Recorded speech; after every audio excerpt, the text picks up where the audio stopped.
Welcome to Cinema Savants, your weekly dose of movie news, movie reviews, and the occasional rumor.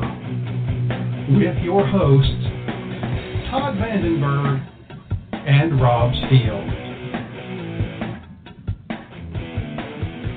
Yes, that is a new theme song brought to us by Jesus Jones because they're very nice and let us use it. How cool is that? I think that is extremely cool. Thank you, Jesus, and thank you, Mr. Jones. Oh, I'm sorry. I still one of my favorite bands. Not that people really remember them as much, even though they have a new album coming out. So, anyway, beside the point. Very cool. Welcome to another episode of the slightly revamped Cinema Savants. It might be the eclipse. Maybe that's what it is. Just could be purging the planet, but not the stuff in my throat. Purging the planet and starting over.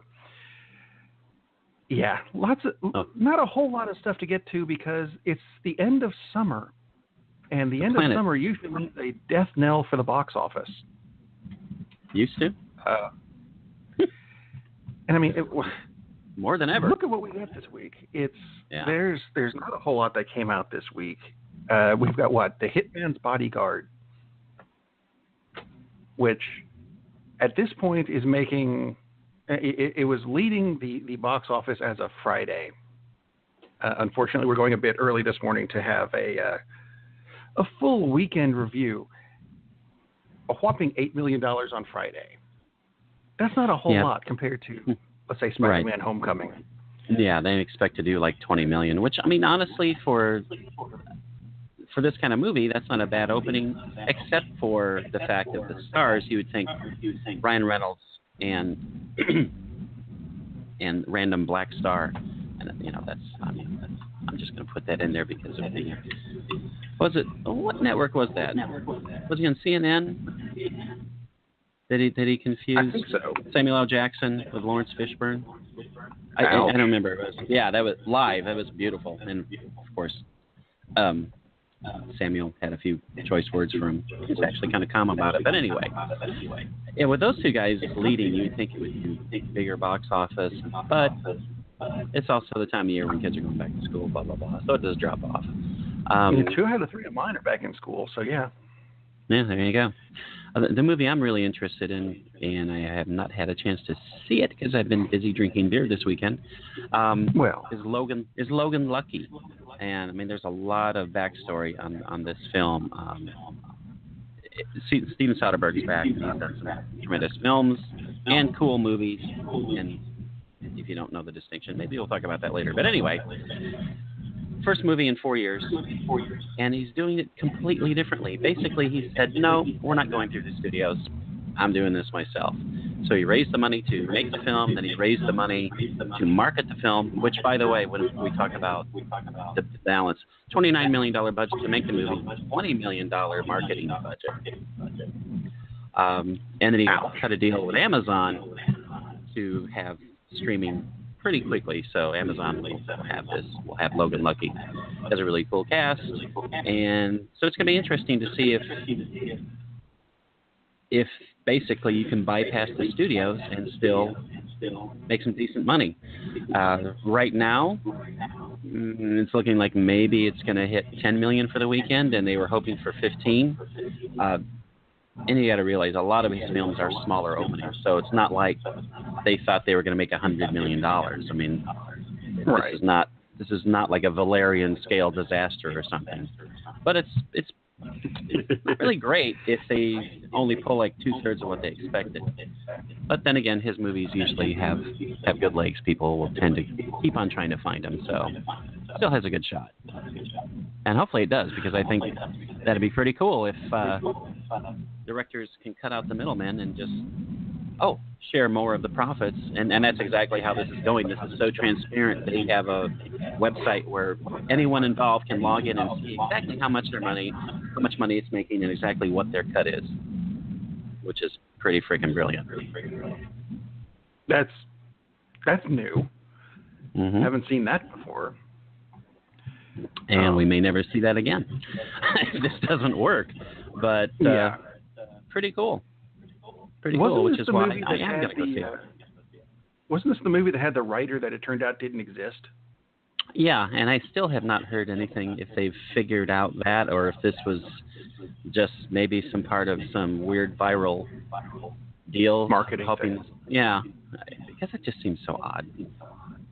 It does. I have a feeling he's the writer or one of the writers, and this is all just some I bizarre. suspected it would be like a pseudonym kind of thing. Yeah, I mean, eventually we'll know, but yeah. Rebecca, wherever you are, come forward and tell us your true name at some point. I'm hoping it's Emily Rebecca, Blunt. please stand up. I'm hoping it's Emily Blunt instead of Rebecca Blunt. That'd be awesome. Anyway, enough about Logan Lucky for now, I guess, perhaps. Oh, I've got something on this, but it is for later in the show.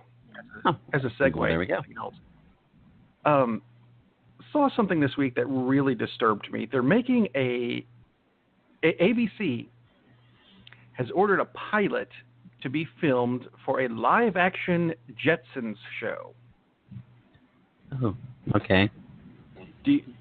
Does this worry you in the same way that the Flintstones movies worried me? Oh my God! I hadn't even thought about those. I had wiped those from my brain. I now had that you until brought literally that just up. now. I was thinking there's something that I can compare this to that makes sense. And I was like, Jetsons. The Jetsons were the space age version of the Flintstones. Oh my God, I had forgotten about those. Yeah. Until just now. Let me bring back I'm not going to replay it because that's beyond my technical expertise, but my initial reaction was, ooh, okay. But since you mentioned the Flintstones live action films, it would be more like, oh my God, please no, for the love of all that is holy. Yeah. I'll just say I hope that they watch those Flintstones things, entertainments, and just, try not to do anything that they did in those, except they did have one talented actor. They did have John Goodman, and that's okay.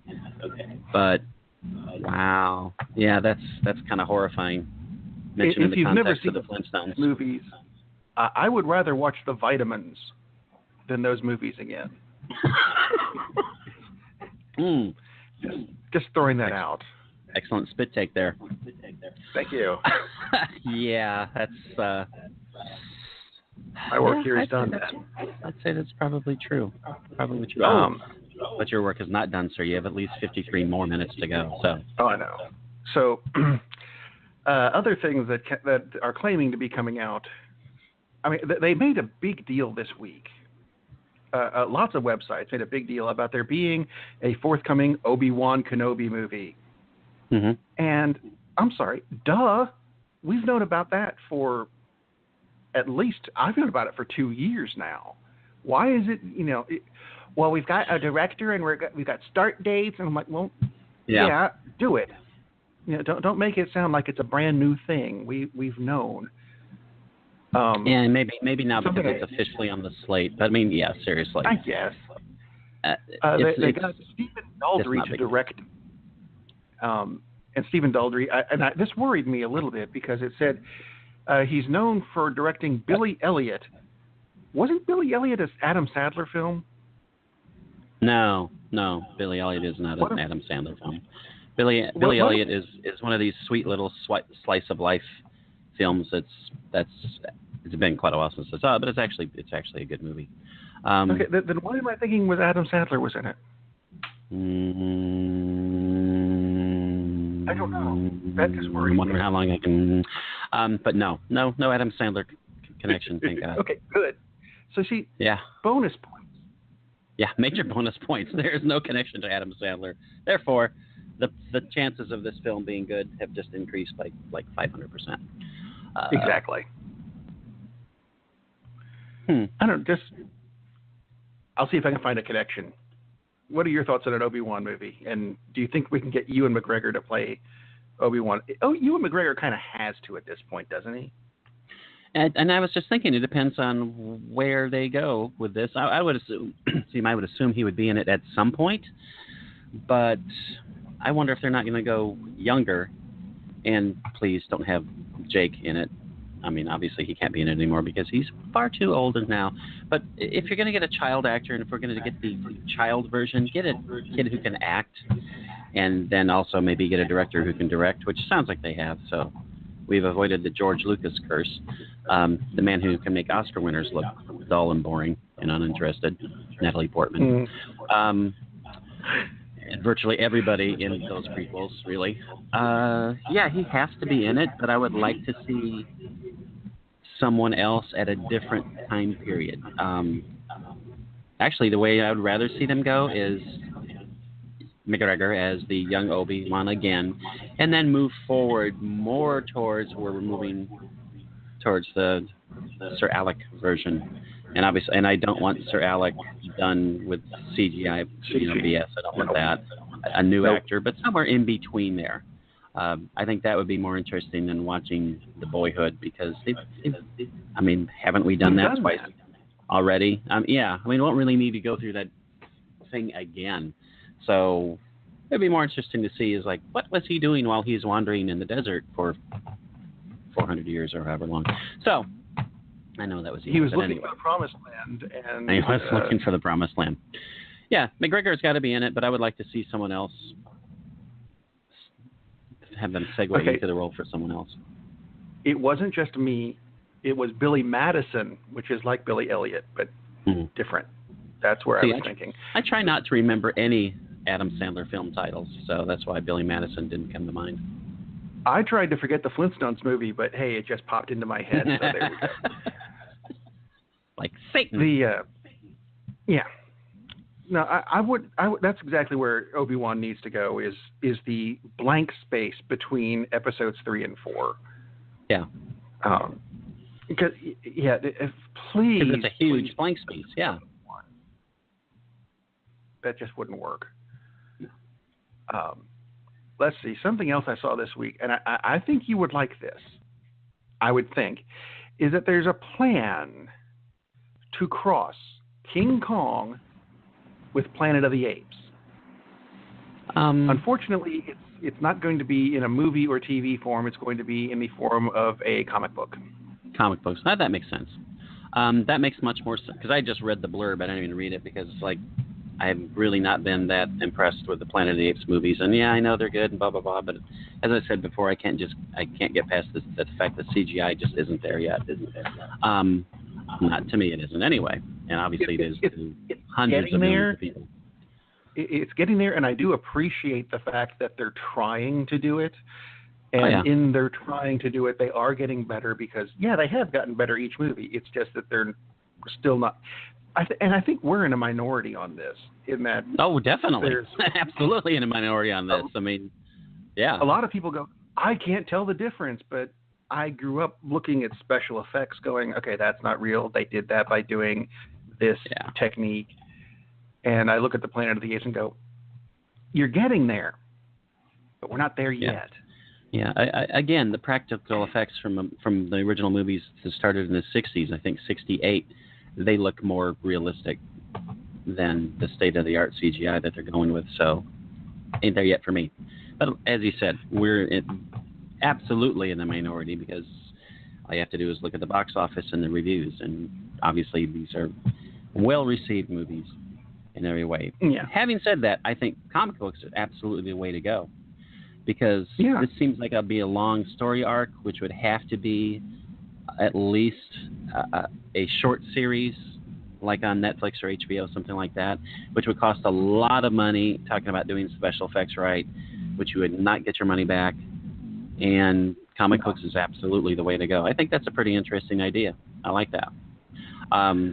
It's kind of weird, but it absolutely makes sense.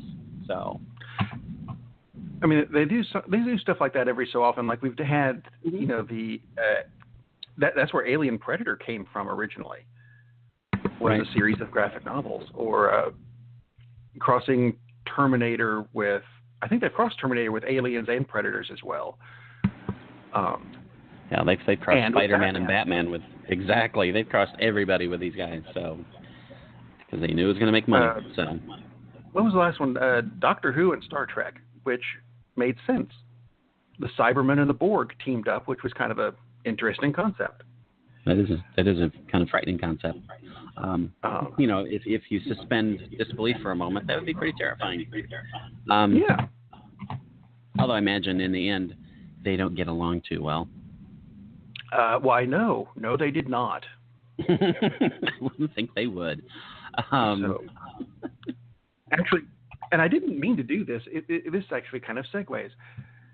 Speaking of Doctor Who and forthcoming movies, Karen Gillan played Nebula in the Guardians of the Galaxy movie, but she's now going to be in the Avengers Infinity War, and we're apparently going to be going a lot into her past in the upcoming movies, which was dark and abusive, as we found out in Guardians 2. Indeed. I'm kind of wondering if we're going to be going into parts where we get to see her get beaten up as a child. And I'm thinking I know they wanted to make Infinity War darker than the other Avengers movies, but watching child abuse doesn't exactly sound like the way to go with these. Yeah, they don't need to show it. I mean, they can hint at it. They can, talk about it. They don't have to show it. I mean, no. They don't really need to do this to make the Infinity War film darker because, come on now.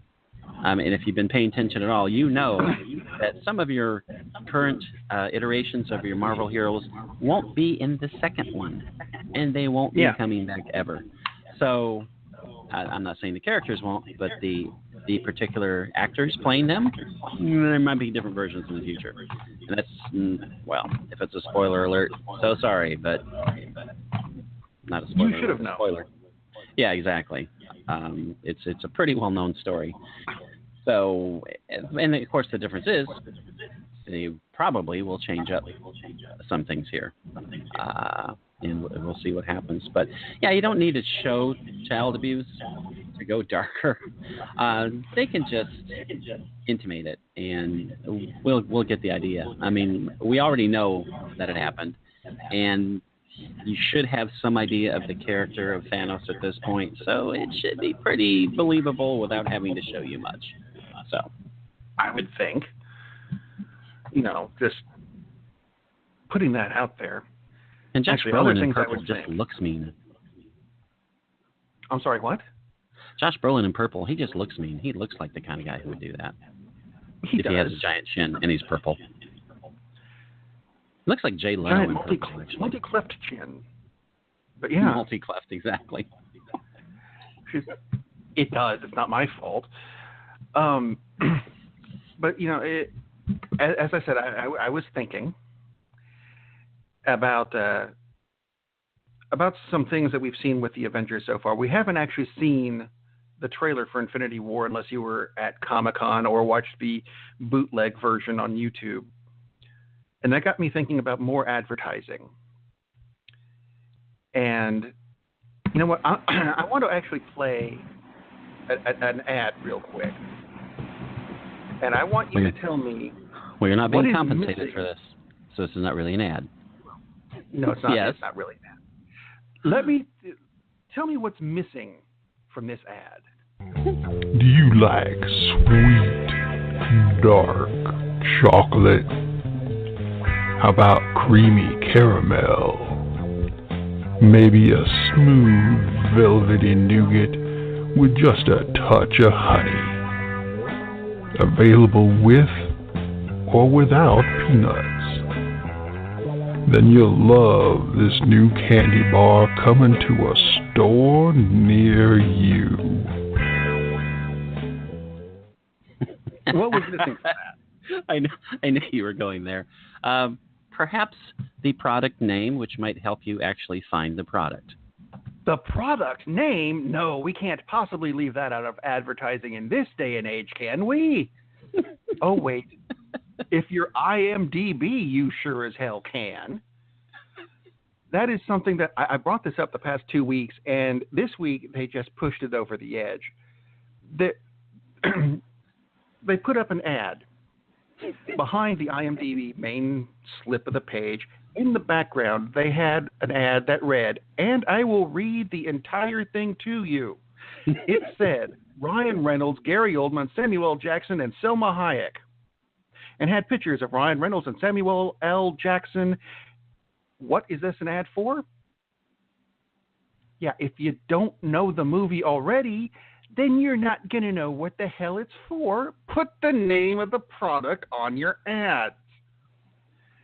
That's something that just, There was one for Lucky Logan this week that if I did not know it was Lucky Logan, the only reason I knew is because we do this show. If we didn't do the show, I wouldn't know it was for Lucky Logan. It listed, I think, every cast member, the writers, and had a review, but forgot to put the name of the movie on it. Now, I made this, my little parody commercial, and thought of this rant before Saturday when they decided to go back and put the name of a movie on it. They actually, it wasn't a movie they put on. It was The Defenders, which we're going to get to in just a minute. And now they've got one up for Episodes, which I'm assuming is a TV show. But they actually put the name on it. So maybe there's someone who's hacked my computer and is keeping an eye on what I'm doing. And they said, Rob is going to rant on this on Sunday again because we can't seem to put the name of stuff on it. Let's screw with his rant. And that's what IMDb is screwing with me now. And that's annoying.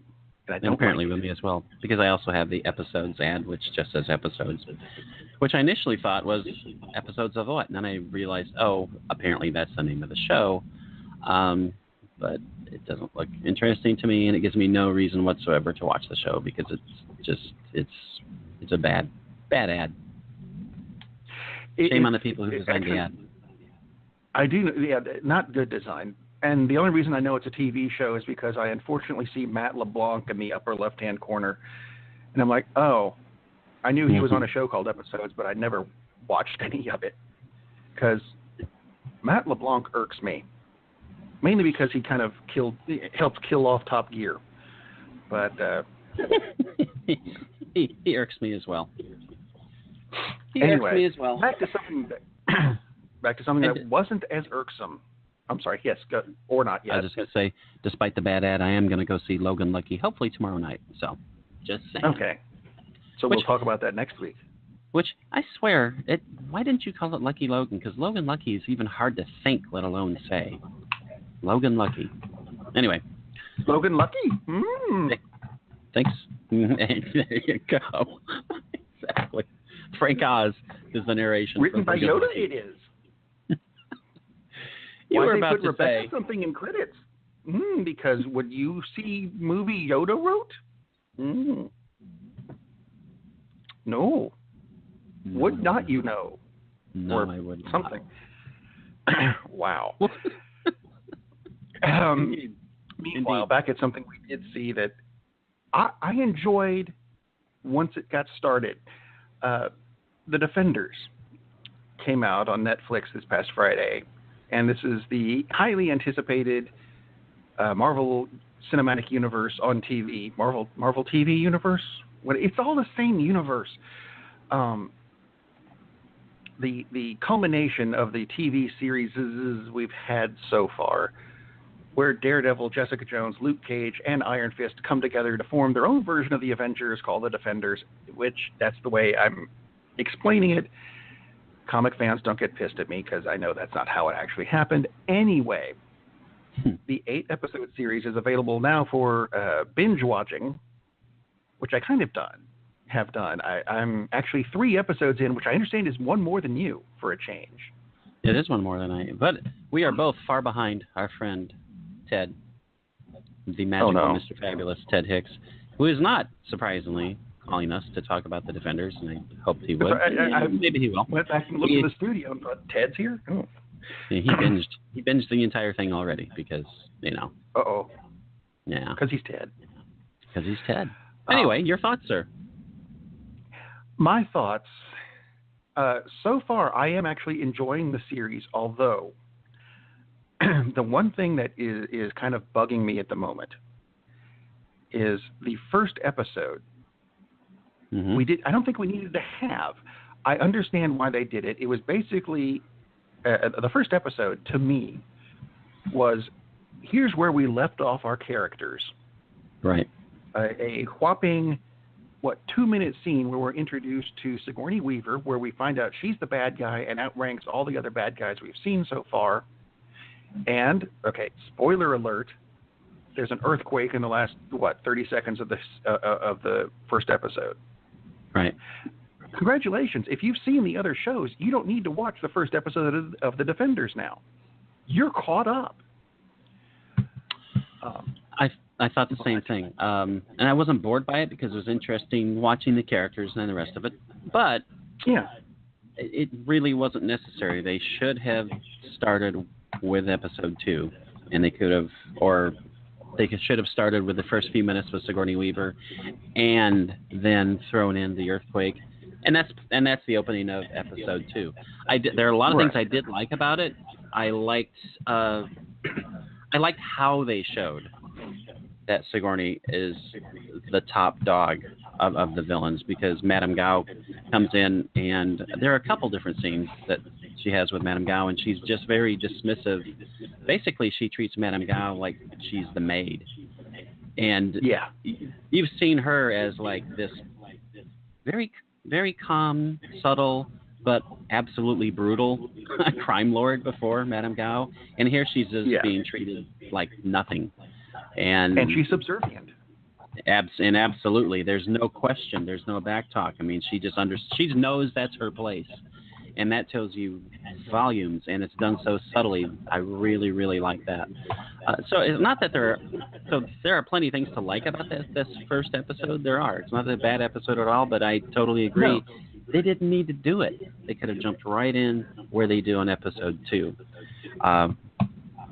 And that being said, I like episode 2 better. Episode 3, without really going into details, does it continue to pick up more? Yes. I would assume it would. Because actually, in episode 1, the Defenders haven't even met yet. No. Which is the two of them, they break off into 2 pairs that meet at the end of episode 2. Right. And they don't actually meet all together until the end of episode 3. But that's okay, because the pairs are going off and doing things, and then the pairs come together. And that's fine. My one other irk with this so far is that Iron Fist, to me, was not, as we've mentioned, not the best of the Marvel series. It wasn't hideous, but it was lacking. Right. Iron Fist's love interest / partner, Colleen Wing. See, I'm going to go ahead and tell you this now. She's there from the first shot of this series, but they didn't mention her by name until episode 3, which irked me because I had forgotten her name and didn't want to bother to look it up. And they didn't mention her by name until episode 3. So I'm going, what is her name? I've forgotten her name. And then someone goes, Colleen Wing. Got it. I'm caught up. Back to the show. Okay. But actually, the character of Iron Fist is already better in this series than he was in his entire series. And something that I think was dreadfully lacking in the Iron Fist series was better choreography. I'm not going to say it was horrible in his series, but it was lacking. Mm-hmm. It's not lacking nearly as much in this. There is an excellent fight in episode 3, and he looks like he's been choreographed this time. So good, thank God. Yeah, better for Iron Fist. Yeah. And actually, there's a fight that he has with another well-known character, and I'm not going to spoil it, but the fight he has in episode 2, which I thought was very well done. Yes. They pulled it off very well. Made perfect sense for the characters. And he did look better in that fight, although he was kind of ineffectual for a lot of the fight. And when you see the show, you'll know why. But yeah, I think I like what they've done with the character more, because that is the character they needed to work on. Jessica Jones, that character is like... no retouching required in any way for that character, nor for Cage or Matt Murdock. And they all hit the ground running. They're excellent. And Iron Fist they needed to work on, and I agree. I think they've done more with Danny Rand this time. So, and again, I'm only two episodes in. I'm quite happy with how things are going so far. I suspect I will be finishing off the series this afternoon, and we'll get back to the rest of it next week. Exactly. Exactly. It looks. I think it looks really good, and I'm looking forward to the rest of it. Something else I'm looking forward to, and it's kind of related to the Defenders in that there's a character from the Defenders comic that people think is going to be in Thor Ragnarok. See, I think I found that there has been some complaints about the appearance of Valkyrie in the Ragnarok movie, and how can you possibly change her from a white actress to a black actress? Here we go again. No, I can explain this without screwing up the characters, because the character from the Defenders that we're used to is the Valkyrie Brunhilde, and I did not make up the name. But the Brunhilde Valkyrie we're used to from the comics is not the Valkyrie. She is a Valkyrie. I was going to say there were... Yeah. In the myth, in the actual Nordic myths, Valkyries are the choosers of the slain. They choose who's going to die and stuff. And there's more than one of them. There are hundreds, if not thousands. Thousands, millions. Even in the comics, Mirage from the New Mutants ended up becoming a Valkyrie. So, for those of you who are having a problem with a color issue, shut up. Mm-hmm. And even if she does play Brunhilde, I don't care. Although I don't think that would entirely make sense, but that's okay. Yeah, a spoiler alert for those of you who are upset about, changing the racial profile of various Asgardians. They're aliens, dude. There you go. So, calm down. Stop being stupid. Go back and worship your monument of Robert E. Lee. Now I'm going to throw out another question, and this just now occurred to me, because it's one of the... No, I'm not going there yet. Because I did have another Thor thing, so I'm not going to leave yet. Mm-hmm. They released the international trailer for Ragnarok this week, mm-hmm. which includes Doctor Strange. Yep. We knew he was in the movie at some point. Now, my question is, why is he not in the? It's an American film using American characters, apart from, all the Nordic mythos stuff. Kind of. Why was Doctor Strange not in the American trailers? Good question. I don't know, other than they seem to be going for a lighter tone for the most part with the American ad, because there's a lot of humor in the American version. And obviously there are some serious points too, like especially Hulk diving into the face of Surtur. God, I love that sequence. That better be in the movie, or I swear I'll sue Stanley personally, if he has anything to do with it. It is odd, though. I mean, because they could have put in 5 seconds of Strange, I guess. Well, I'm assuming probably that will be in the final trailer that comes out right before the film, because we still have some time to go before the movie even hits. So that's true. I can see that they're kind of holding that as not so much a big reveal, but I'm sure there are people who are interested in the film who don't know, because they didn't stay for the teaser at the end and all this other stuff. So there's a good chance that a relatively high percentage, not a majority, but a high percentage of people who want to see the movie don't know yet that Strange is going to be in it, and probably Strange is not in it a lot either.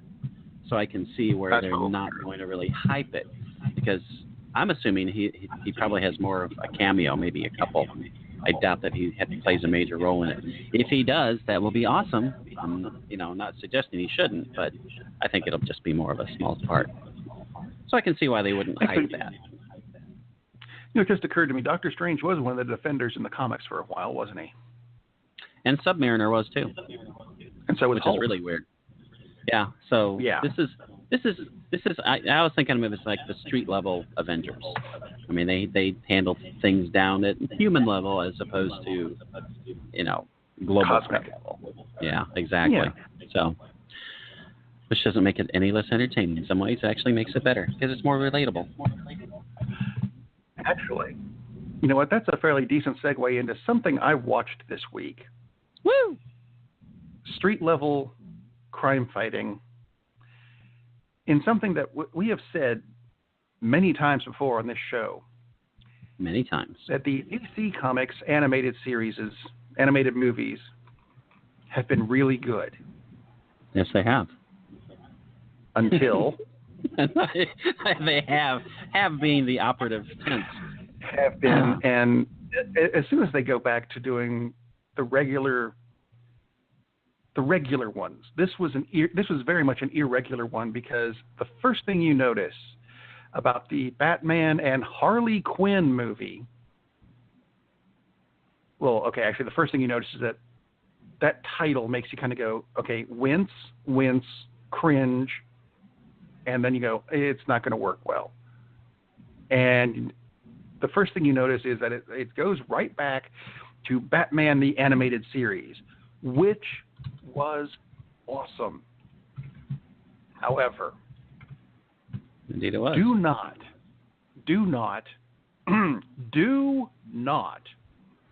show this particular movie to your kids thinking, oh, it's just another episode of Batman the Animated Series. Yeah. Because it isn't. There is, inappropriate language for small children. I watched it with one of my kids who's going to college now, who thought this movie, and she's a huge Harley Quinn fan. We were both thinking this is going to be awesome, and we were wrong. It's not just the language. I will go ahead and tell you that, yes, there is a bondage scene involving Harley Quinn and Nightwing. Yeah. And I'm just going to leave that. I'll leave that. It's not quite 50 Shades. It is interrupted by Batman. It is that uncomfortable to watch by yourself, much less with one of your kids. So, hey. Basically, the Batman Harley Quinn movie was not quite a full-on parody, but my God, it's close. And I don't mind parodies when the people are parodying themselves. I don't mind that as much, because parody is actually, as much as I make fun of things, I don't really care for watching parody movies like Airplane and stuff. But this movie was painful to watch. There was one bit that, because I'm watching Batman the Animated Series with my youngest kid, who is 9 and perfectly aware that it's an animated series and I don't need to sleep with the lights on because the Joker is going to come get me. Right. She's over that now. When did you stop putting on the white face paint? That's my question. Oh, anyway. Well, actually, it was that one time when I shaved my head and didn't tell anyone. I went to wake them up the next morning, and they thought Lex Luthor had come to get them, which I actually did, and that actually did happen. There's not much more to that story. That's brilliant. Having a shaved head is remarkably comfortable, in case you're wondering. My wife told me never to do that again because it scared the crap out of her, too. There's a scene in the Bat Harley movie that, if you're watching Batman the Animated Series, you will be amused by. Basically, the plot of the movie, Batman and Nightwing recruit Harley Quinn because they need to find Poison Ivy, who's going off to kill the whole planet. Fine. And she likes to. Harley says, we need to get information from these other people. Well, where are they? We're going to go to this bar in Bloodhaven where all the secondary henchmen hang out. So as they walk into the bar, yes, Batman and Nightwing walk in with her, and everyone kind of looks at them funny. Like, oh, are you in the wrong bar? But all the characters in this are the henchmen we have seen before. Like the redheaded twins who hung out with Harvey Dent in his first appearance, Larry Moe and Curly who hung out with the Joker, the girls who wore the big parkas who hung out with Mr. Freeze. That's cool. It is. It's kind of go, holy cow! And some of them they dug up. Like it took me a while to recognize the Calendar Boys, who hung out with the Calendar Girl in that whopping one episode, or Farmer Brown's daughter from the "Hey, we mutated a cow and it's attacking Gotham" episode. They're all in this scene, including the robot that Joker used in the I've got my Joker gas in a barge of garbage that we're floating down Gotham River or whatever. They're all in this scene, and they all dance to songs that are sung by Harley Quinn. And that's when it goes back to being a, oh, God, why am I watching this movie? Yeah. So, unfortunately, you know, I really enjoy 99% of what Bruce Timm does. Mm-hmm. This is that 1%, though. Yeah, and I haven't seen it yet, and I will, because even though you're telling people not to, I want to see it. To. Yeah, there you go. I really am kind of befuddled about what he's doing with this kind of thing. You know, I understand that they want to do some edgy films, but you can do edgy without being bad and making poor decisions for characters that don't fit the character path. And Harley Quinn is it sounds kind of weird, and I guess I'll just go political and philosophical. I mean, she is pretty much a feminist icon, if you want to put it that way, because even though she was all enthralled by Puddin, the Joker, in case you don't get that, she overcame that. And, you know, she does things her own way, and apparently, and you can speak to this, but from the reviews I've read, and you've hinted at it, but it's just she's in there for eye candy a lot, which is pretty strange in an animated film anyway, and she's treated that way, which doesn't make a whole lot of sense. And one thing you mentioned at the very top, Batman and Harley Quinn, that is actually the title, which is the most generic, awful. You couldn't come up with a title? If you can't come up with a title, if there's no arc to this story that suggests a title to you, it's probably not a good story. Batman and Harley Quinn, really. I know they're going for the Batman and Robin thing and taking it off to the left somewhere, but it needed a better title. It doesn't work. No. And the Batman and Robin movie was awful, too. It does remind me of The Killing Joke, which they spent 20 minutes, again, just turning Batgirl into a male fantasy, which was, what is going on with you? Why are you doing this? It's just bad. When they got to the actual story of The Killing Joke, it became much better. But the setup, because they had to fill extra time because it's not a movie-length thing, and they just went off in this complete weird tangent where Barbara Gordon is majorly crushing on Batman and wants to jump his bones, and Batman, for some reason, thinks, oh, yeah, I'm down with that, too. Again, have you ever read any of the comics? How does this fit? And it's not presented as, and it's not presented as, you know, an Elseworld story, which if it was, would make more sense and it would still be god-awful decision. It was just a bad choice, and this sounds like another bad choice. So, you know, The Killing Joke is half of a bad movie, and apparently this one sounds pretty much like all of a bad movie, which is sad, which just shows that no one bats 1,000. So Pixar doesn't, so there's no reason for the DC animated universe to either, I suppose. But that's sad because, man, they could have made a fantastic movie out of this. But, to me, this movie seemed an awful lot like, here's what fans have been drawing fan art and fan fiction for years. So let's go ahead and make an official version.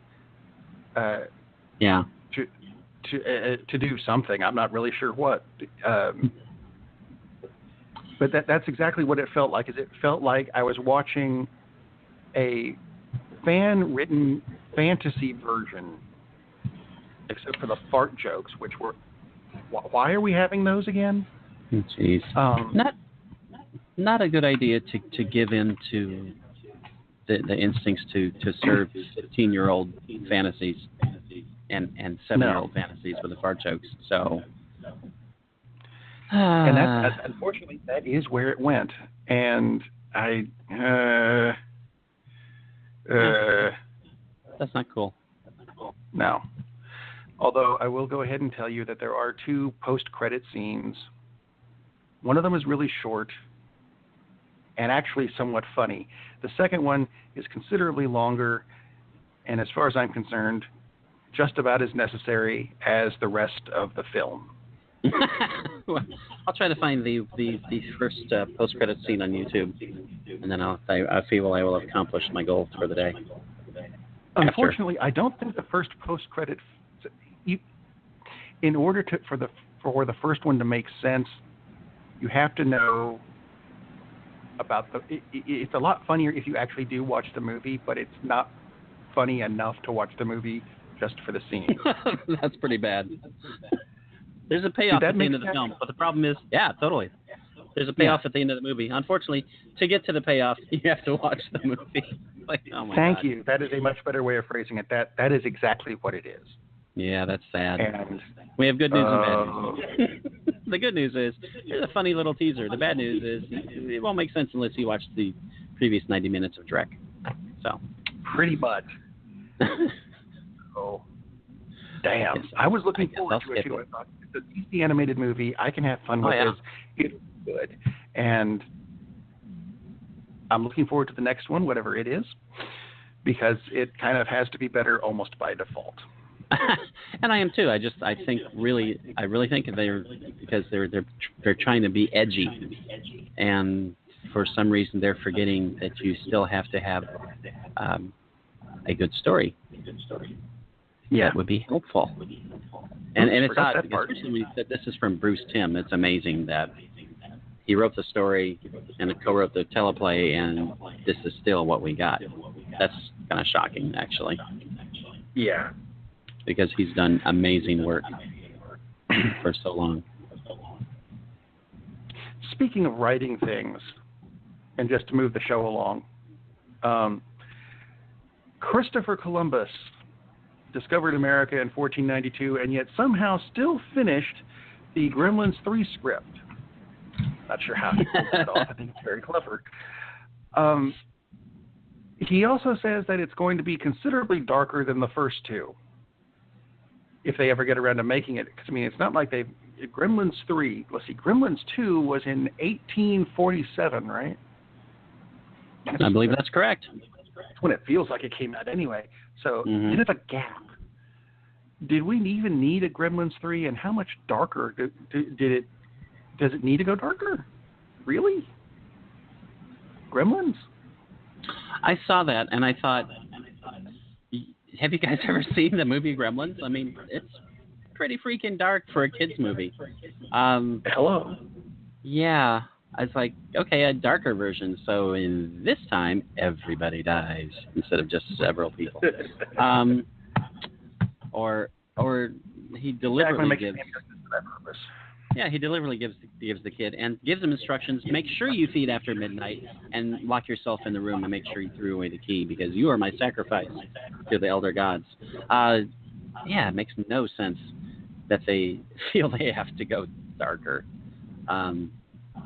I don't understand that thought process. Maybe that's the way they're filming it because they want to save money on the budget, so they're not hiring any lighting people. Literally going darker. We're doing natural light and we're filming after midnight because that's the only time the Gremlins come out. Yeah, that's bad concept. Not as bad as Jetson's live version, but a bad concept. Yeah. Speaking of concepts that are not terribly good, at least I don't think they are, did we need... Well, actually, you know what? I'm not going to object entirely to the Samuel L. Jackson version of Shaft. I don't necessarily mind that. Seeing as, you know, the Richard Roundtree version from the 1970s, he had a nephew who was Samuel L. Jackson, which is why we're doing the updated version. Well, guess what? There's an even updated version that is allegedly going to be coming out called Son of Shaft. and he's the son of the Samuel L. Jackson, not the Richard Roundtree one. Fine. I don't necessarily mind that. What I'm objecting to is, could you not have gotten someone better than Jesse T. Usher, who was, the and I apologize for phrasing it this way, but he really was the generic black guy just thrown into a movie in Independence Day regurgence. Yeah, I guess they couldn't because they probably don't have the budget.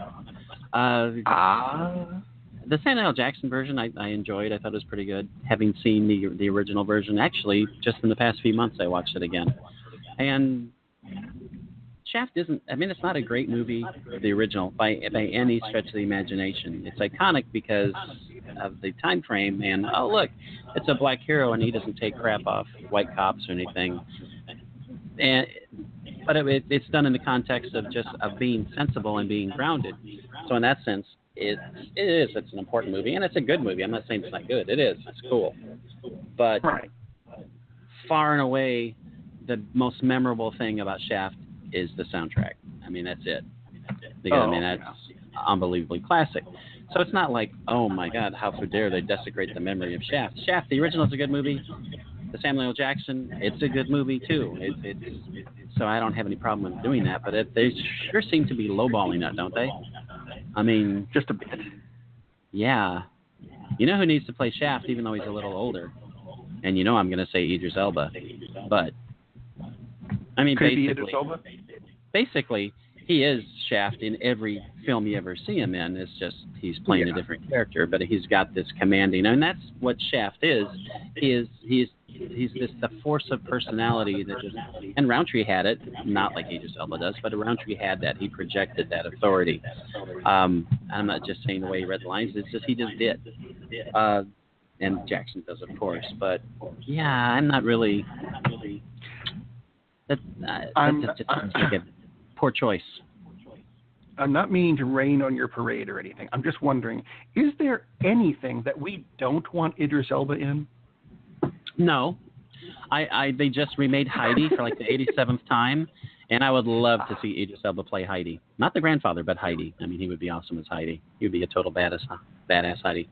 I mean, yeah, seriously, if he remotely fits the role, I'd be more than happy to see him take on the role. In anything. Like an 8-year-old little girl from Switzerland or wherever the heck Heidi is from, probably not. But other than that, yeah, I mean, he's just... He could play Obi-Wan in the forthcoming... Ooh. Oh, by the way, this is coming too. They're supposedly going to be making a Jabba the Hutt movie. Okay, you can stop now. I originally thought it was a joke. It sounds like I really one. did. I saw that and went, they can't do that. That's got to be a joke. It has to be. But then just about every movie news website, and I think CNN jumped on it for a while, that they're going to be making a Jabba the Hutt movie. And most of the comments I have read about this have been, way to milk it, Disney. Yeah, because that's exactly. what it would have to be. Jabba the Hutt movie sounds boring. I can see an animated Jabba the Hutt movie, maybe, and that would be a big stretch. Yeah. Yeah, I don't need to see how Jabba became. Maybe if you get the green dancing girl, the Twilight dancing girl, and we just get to watch her for an hour and a half. Sure. But no. Bruce Timm would write that version. Yeah, I don't really need a Jabba the Hutt movie. Thanks. No. I don't want to see how he became a criminal mastermind. That's just no. That is a major no. This is as good a time as any to jump into, unless you have something further on that particular topic. I know you have more things. I do. Real quick, this is a very quick thing. John Boyega came out this week. Yeah. Let me rephrase that. John Boyega announced this week that Prince Harry and what's Prince Harry's brother's name?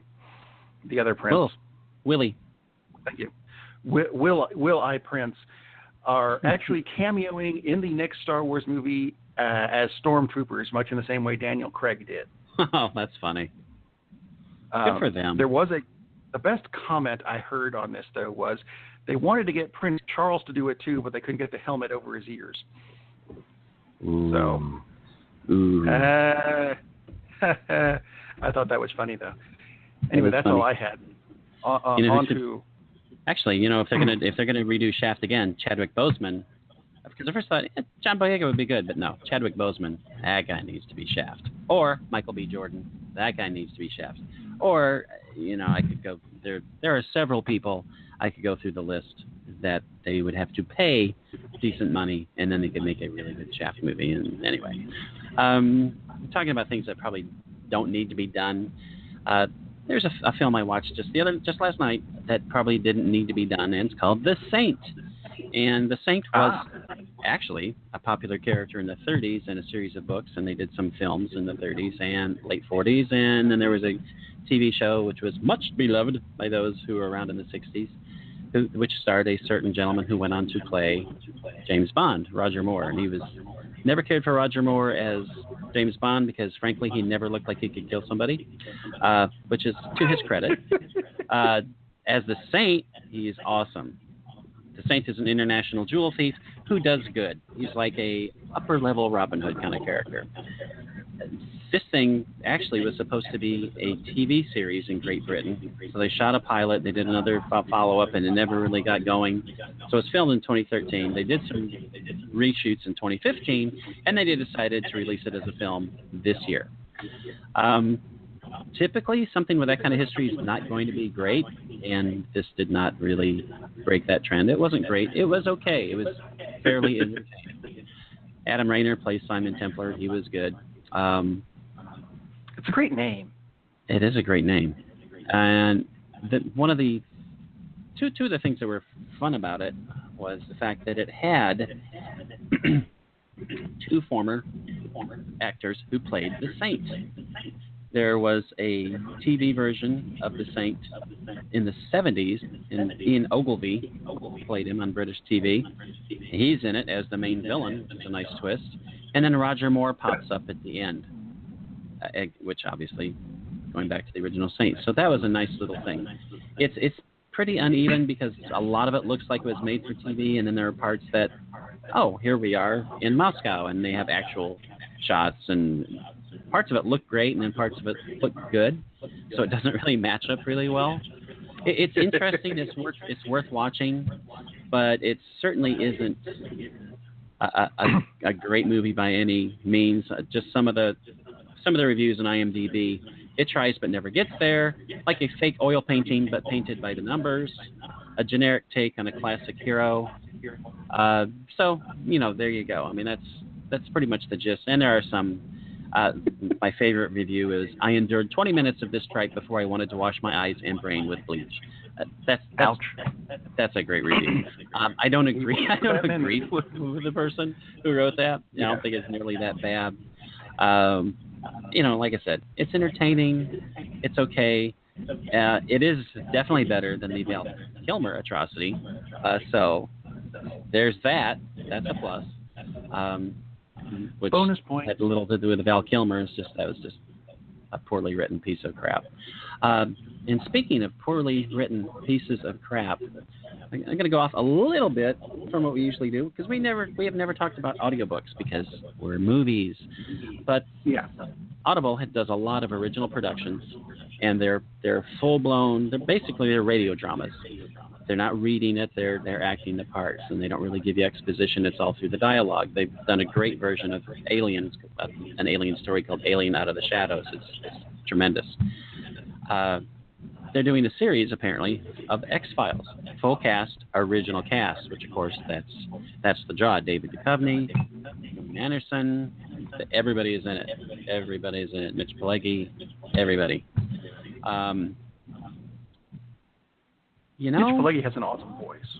Oh, he does. He does. A couple things worked against this. It's okay. An X-Files original production shouldn't be okay. That's the problem. It should be awesome. It's got terrific reviews. It's got like 4.5 stars out of 5. I don't agree with it. For one thing, David Duchovny doesn't really work well reading the character, I don't think, because he's got this laid-back, sardonic tone. And when you see his face, it totally works. When you don't see his face, he comes across sounding bored, like, I would rather be in the pool. I would rather be sleeping than doing this bit.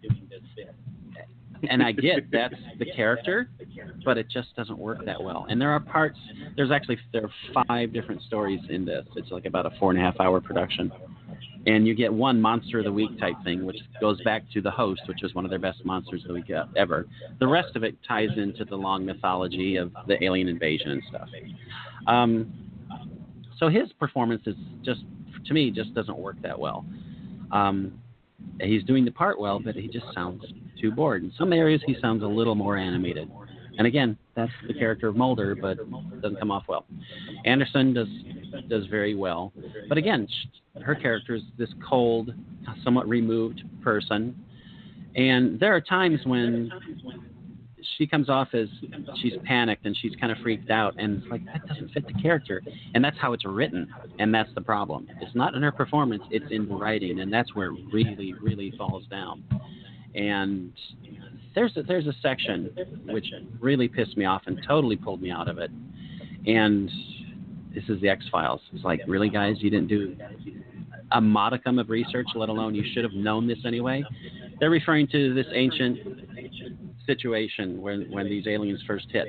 And they're talking about Gondwana land and how this happened 2 million years ago. And it's like, what? Wait? 2 million years ago? Gondwana land. And off the top of my head, I'm thinking, that's more like 500 million years ago. It's not 2 million. And it's 600 to 530 million years ago. Yeah, if you're writing something that's science fiction, you got to get the science right. So don't do stupid crap like talking about Gondwana land 2 million years ago and then talking about when we arrived, we destroyed the dinosaurs. Again, that ain't 2 million years ago. What? Most 5th graders understand that you'd have to go back about 65, 67 million years ago, not 2. Right. That totally screws up the continuity because all of a sudden I can't suspend my disbelief because the writers were stupid. Why do... and I get it. If you don't realize that, it just goes right over. No big deal. But it's such an easy thing to get right. And it's really easy to get the characters right. And when you have Scully being freaked out and going bananas 4 or 5 times when she doesn't, whatever. What are you doing? You're screwing up these characters. There were a lot of good parts to it. Absolutely. If you like the X-Files, let me put it this way. If you like the X-Files, go ahead and buy it and listen to it. But if you love the X-Files, you don't want to listen to this because it's just going to piss you off. Because, again, it just doesn't work. The company reading it doesn't work for me because he really sounds like he would rather be anywhere than here. And like I said, I get that that's the character, but you've got to see him. And I'm sure he was involved, and I'm sure he thought, man, this is awesome. And he's playing it the way you have to play it, but it doesn't work in this format. And the big thing, though, is the writing. I mean, it's not quite like at the fan fiction level you were talking about with Batman and Harley Quinn, but it's close. And there's no excuse for that. Absolutely no excuse for it. And Carter's the writer. So, how did you manage to do this? I mean, Chris Carter. Maybe he's just rusty. I just don't get it. I just don't get how they screwed it up that badly. Yeah. So, like I said, if you're a casual fan, then you'll like it. Although if you're a casual fan, you probably won't get a lot of the references. So, bottom line, I really can't recommend it. And I was really upset that I've been waiting for this damn thing for 2 months, and then it finally shows up, and it's like, really? Really? This is the level of effort you put into it? Sad. Shame on you, X-Files. Actually, now I'm going to go watch an X-Files episode with my eyes closed to see if it makes a difference. It may. It may. Because, as soon as you said, he sounds like he's bored. You know what? Just thinking back in my memory, it does kind of And it is the Yes, visual that helps. Yes.